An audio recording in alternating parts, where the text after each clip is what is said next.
Question number 1 பாருங்க. குவிய அடியில் தோன்றும் பிம்பத்தின் தன்மை.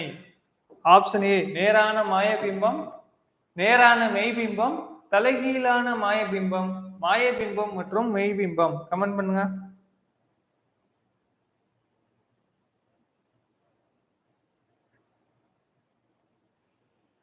என்ன ஆன்சர் வரும்?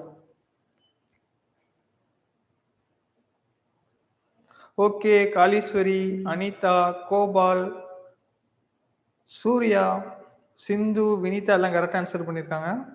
ராஜன், நேரான மாயபிம்பம் அப்படிங்கிறது தான் கரெக்ட். குவியடி கான்வெக்ஸ் மிரர்ல 2 வீலர் கார்ல எல்லாம் சைடு மிரர் என்ன பிம்பம் தோன்றும்? நேரான மாயபிம்பம் தோன்றும். ஓகே, ஆமா, பிசி எக்ஸாம் கொஸ்டின் பேப்பர் தான், ப்ரீவியஸ் கொஸ்டின்ஸ் தான் எடுத்திருக்கோம். ஓகேவா? ஓகே,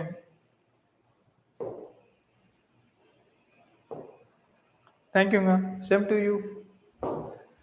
ஒளி வெற்றிடத்தின் வழியாக பயணிக்க முடியும். மனித காதில் கேட்கக்கூடிய அதிர்வெண்களுக்கான ஒளி வரம்பு 20 ஹெர்ட்ஸ் முதல் 20,000 ஹெர்ட்ஸ் வரை இருக்கும். 1 மட்டும் சரியானது, 2 மட்டும் சரியானது, 1 மற்றும் 2 சரி, 1 மற்றும் 2 இரண்டும் தவறானது. கமெண்ட் பண்ணுங்க. ஓகே, சரியான கூற்றை தேர்ந்தெடுங்க. ஓகே, யார் ஆன்சர் பண்ணிருக்கீங்கன்னு பார்க்கலாம். முனியப்பன், காளீஸ்வரி, கதிர், அனிதா, விஸ்வநாத் கரெக்ட் ஆன்சர் பண்ணியிருக்காங்க. என்னங்க, ஆப்ஷன் பி தான் கரெக்ட்.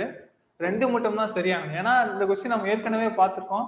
ஒளியானது வெற்றிடத்தில் பரவாதுங்கிறதுக்கு என்னங்க சான்று? நம்ம ஸ்கூல்ல படிச்ச மின்சாரமணி சோதனை. மின்சாரமணிய ஒரு வெற்றிட குடுவையில அது அதிர்வுற செஞ்சோம்னா அது அதிர்வுறுமே தவிர சவுண்ட் வராது. அதே அந்த வெற்றிட குடுவையை தூக்கிட்டு காற்று நீக்கப்பட்டு அந்த குடுவையை நீக்கிட்டோம்னா ஒளி பரவும். இதுல இருந்து நம்ம என்ன முடிவுக்கு வரலாம்? ஒளி பரவ ஊடகம் தேவை. இங்க என்ன ஊடகம்ங்க? நம்ம பூமியில காற்று தான் ஊடகம். கிளியரா? ஓகே, கற்பலாமா?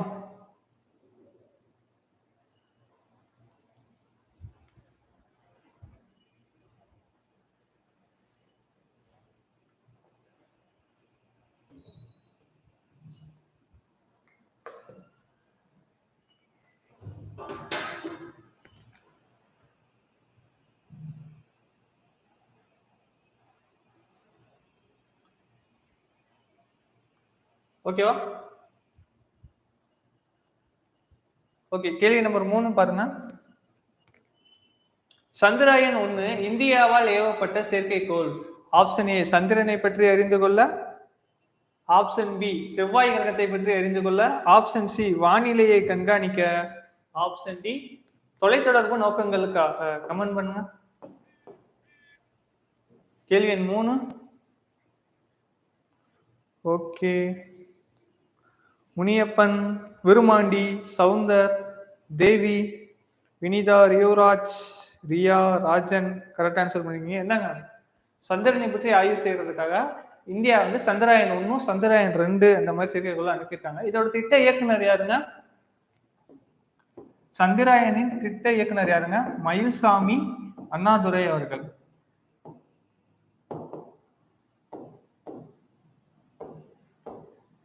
ஓகேவா? சந்திராயனோட திட்ட இயக்குனர் யாரு? மயில்சாமி அண்ணாதுரை. அவர் எழுதின புத்தகம் என்னங்க? கமெண்ட் பண்ணுங்க.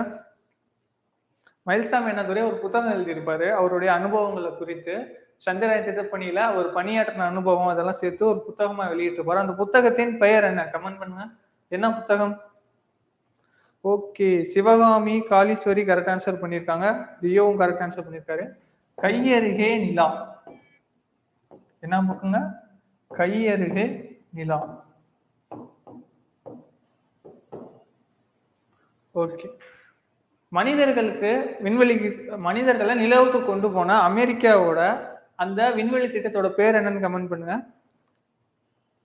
மனிதர்களை நிலவுக்கு கொண்டு சென்ற அமெரிக்க விண்வெளி ஆய்வு மையத்தோட அந்த செயற்கைக்கோள் திட்டத்துக்கு பேர் என்னங்க? ஓகே, முனியப்பன் கரெக்ட் ஆன்சர் பண்ணியிருக்காரு. அப்போலோ அப்படிங்கிறது தான் கரெக்ட் ஆன்சர். அப்போலோ 8ங்கிற விண்கலம் வந்து முதல்ல நிலவுக்கு மனிதர்களை அழைத்து சென்றது. யார் யாருங்க போனா? நீல் ஆம்ஸ்ட்ராங்கும் எட்வின் ஆல்ட்ரின், இவங்க 2 பேர் தான் நிலவுல காலடி எடுத்து வச்சாங்க. Okay okay.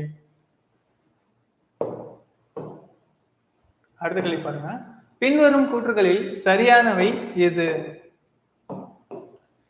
இறந்த விலங்குகள் மற்றும் புதைப்படிவ மரங்கள் வயதை தீர்மானிக்க கார்பன் 14 என்ற கதிரியக்க ஐசோடோப்பு பயன்படுத்தப்படுகிறது. புற்றுநோயை குணப்படுத்த கோபால்ட் 60 என்ற கதிரியக்க ஐசோடோப்பு பயன்படுகிறது. ஆப்ஷன் ஏ 1 மட்டும் சரி, ஆப்ஷன் பி 2 மட்டும் சரி, ஆப்ஷன் சி 1 மற்றும் 2 சரி, ஆப்ஷன் டி மேற்கண்ட எதுவும் இல்லை. கமெண்ட் பண்ணுங்க. ஓகே, முனியப்பன், காளீஸ்வரி, ஐயப்பன், விருமாண்டி. ஓகே, என்னங்க ஆன்சர்? சிங்கிறது தான் கரெக்ட். கார்பன் 14ஓட அரைவாழ்வு காலம் அப்படின்னு சொல்லுவாங்க. ஹாஃப் லைஃப் பீரியட் அது வந்து அதிகம். டி ஆஃப் அப்படின்னு குறிப்பாங்க. இது வந்து இந்த கதிரியக்க கார்பன் 14க்கு அதிகமா இருக்கும். ஓகே, ஐசோடோப்னா என்னங்க? ஒத்த அணு எண்ணும் மாறுபட்ட நிறை எண்ணும் உடையவை. ஒத்த அணு எண் மாறுபட்ட நிறை எண் உடையவை.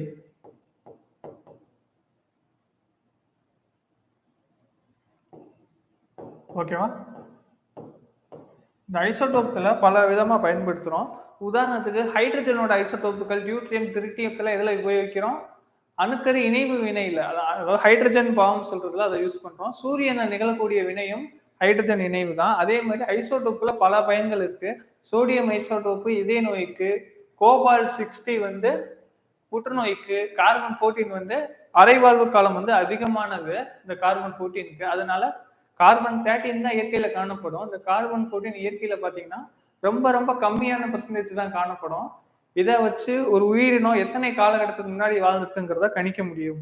தொல்லியல் ஆய்வுகள் எல்லாம் நடத்துறப்ப கிடைக்கக்கூடிய பொருட்கள் எல்லாம் இந்த கார்பன் 14 ஐசோடோப்பை வச்சுதான் கண்டுபிடிக்கிறாங்க. ஓகேவா? ஓகேங்க, அடுத்து போலாம்.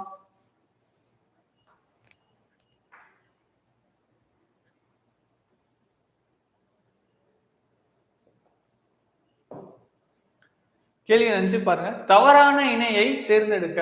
இந்த பக்கம் ஆசிட்ஸ் கொடுத்துருக்காங்க, இந்த பக்கம் அதோட யூசஸ் கொடுத்துருக்காங்க. என்னென்ன ஆசிட்ஸ் கொடுத்துருக்காங்க? நைட்ரிக் அமிலம், கார்பானிக் அமிலம், கந்தக அமிலம், ஆக்சாலிக் அமிலம் இது கொடுத்துருக்காங்க. இது பாருங்க. உரம் தயாரிக்க பயன்படுத்தப்படுகிறது, வாயு அடைக்கப்பட்ட பானங்களில் பயன்படுத்தப்படுகிறது, வாகன மின்கலன்களில் பயன்படுகிறது, கழிவறைகளை தூய்மைப்படுத்தும் பொருளாக பயன்படுகிறது. கமெண்ட் பண்ணுங்க.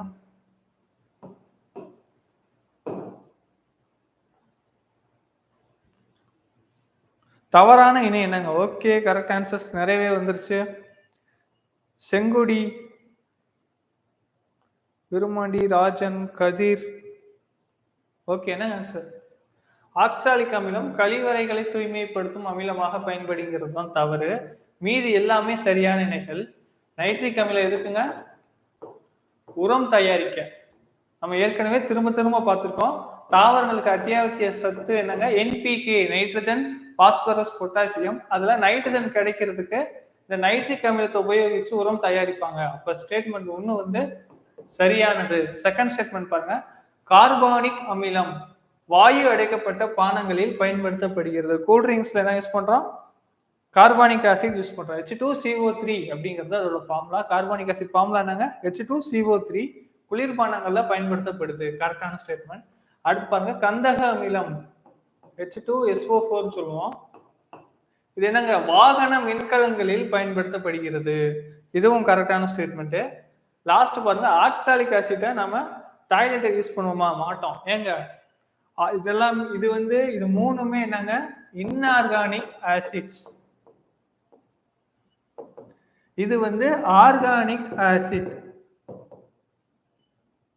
ஓகேவா? ஆர்கானிக் ஆசிட்ஸ் எல்லாமே எப்படி இருக்கும்? வீக்கா இருக்கும். All organic acids R week acids.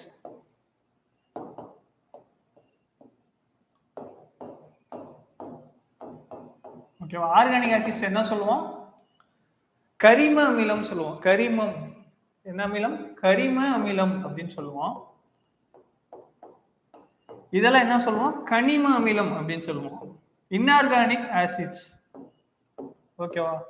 இயற்கையிலே கார்பானிக் ஆசிட், அதாவது இன்ஆர்கானிக் ஆசிட்ஸ் வந்து ஸ்ட்ராங்கா இருக்கும். ஆர்கானிக் ஆசிட்ஸ் எல்லாமே வீக்கா இருக்கும். ஓகே, இன்ஆர்கானிக் ஆர்கானிக்னு எப்படி பிரிப்பாங்கன்னா, ஆர்கானிக் ஆசிட் எல்லாமே COOH முடிஞ்சா என்னங்க? Organic acids. மீதி இருக்கிறது இதெல்லாம் என்னங்க? Inorganic acids. கிளியரா? ஓகேங்க.